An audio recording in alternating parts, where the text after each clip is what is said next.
Hello friends, welcome to my channel Anshi vlogs.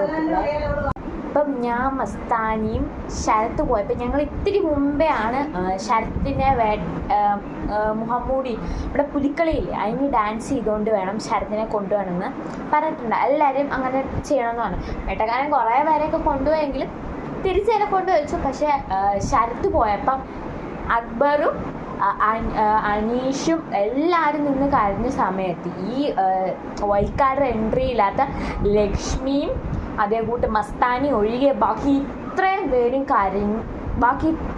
കരഞ്ഞിട്ടും ആ മസ്താനി ചെയ്തതിൽ എനിക്കൊരു യോജിപ്പില്ല. മസ്താനി ചിരിച്ചോണ്ട് അവിടെ കിടന്ന് ഓടിയത് ഞാനിപ്പോൾ കണ്ടിട്ട് വന്നതേ ഉള്ളൂ. അപ്പം എൻ്റെ മനസ്സിൽ എനിക്ക് തോന്നിയത് ഇങ്ങനെ ആയിരുന്നു മസ്താനി. നമ്മുടെ സാധാരണ മസ്താനിയുടെ നിങ്ങൾ യൂട്യൂബിനകത്ത് എടുത്ത് നോക്കിക്കഴിഞ്ഞാൽ മസ്താനി ഒരു ആങ്കറായിട്ടാണ് അതിനകത്ത് നിൽക്കുന്നത്. മനസ്സിലായി? മസ്താനി ഒരു ആങ്കറായിട്ടാണ് നിൽക്കുന്നത്. പക്ഷേ ഈ ബിഗ് ബോസ് വീട്ടിൽ വന്നതിന് ശേഷം മസ്താനി കാണിച്ച എനിക്ക് ഒട്ടും യോജിപ്പില്ലാത്ത കാര്യമാണ്. ഞാൻ പറയും, ഒരു കൊച്ചുകുട്ടിയാണെന്ന് നിങ്ങളൊന്നും കരുതണ്ട. ഞാൻ എല്ലാവരും ഇനി എന്ത് കുറ്റം വന്നാലും ഞാൻ എല്ലാം എൻ്റെ യൂട്യൂബ് ചാനലിലിടും. ഇപ്പോൾ ഈ ബിഗ് ബോസ് സീസൺ തീർന്നാലും ബിഗ് ബോസ് സീസൺ തീരുമ്പോഴും ഞാൻ അതിനെക്കുറിച്ച് ഇടും. ആരാണ് വിജയിന്നും ഞാനിടും.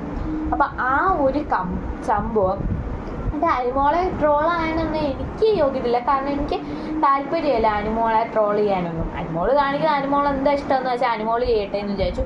പക്ഷേ ഇതിന് താഴെ മസ്താനിയെക്കുറിച്ച് എത്ര പേര് എന്ത് വേണമെങ്കിലും പറഞ്ഞോട്ടെ, എനിക്ക് ഒരു കുഴപ്പമില്ല. പക്ഷേ മസ്താനി ഇത് മഹാമോശമാണ്, മഹാമോശമാണ്. ഞാൻ ശരത്തിൻ്റെ ഫോട്ടോ ഞാൻ ഫസ്റ്റ് കാണിച്ചിട്ടുണ്ട്. ഞാൻ അവസാനം മസ്താനിയുടെ ഫോട്ടോ വരെ ഞാൻ എടുത്ത് കാണിച്ചായിരുന്നു. അപ്പോൾ നിങ്ങൾക്ക് മനസ്സിലാവും ശരത്താണോ നല്ലത് മസ്താനിയാണോ നല്ലത്. നമ്മുടെ വൈൽഡ് എൻട്രി ആയിട്ട് വന്ന മസ്താനിയെക്കുറിച്ചാണ് ഞാനീ പറയുന്നത്. ശരത്ത് പോയപ്പോഴത്തേക്കും മസ്താനി അവിടെ കടന്ന് ചാടി തുള്ളി മറിഞ്ഞ് എന്തൊക്കെ കാണിച്ചത് ഞങ്ങൾ മാത്രമേ കണ്ടിട്ടുള്ളൂ.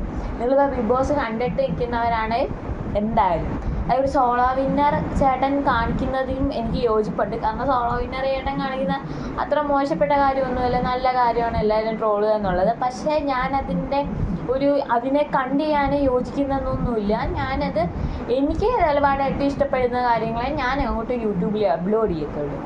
ഇത്രയേ ഉള്ളൂ വീഡിയോ. അപ്പോൾ ബൈ സ്റ്റേ ട്യൂൺ. അപ്പോൾ ഹാപ്പി ഓണം എല്ലാവർക്കും.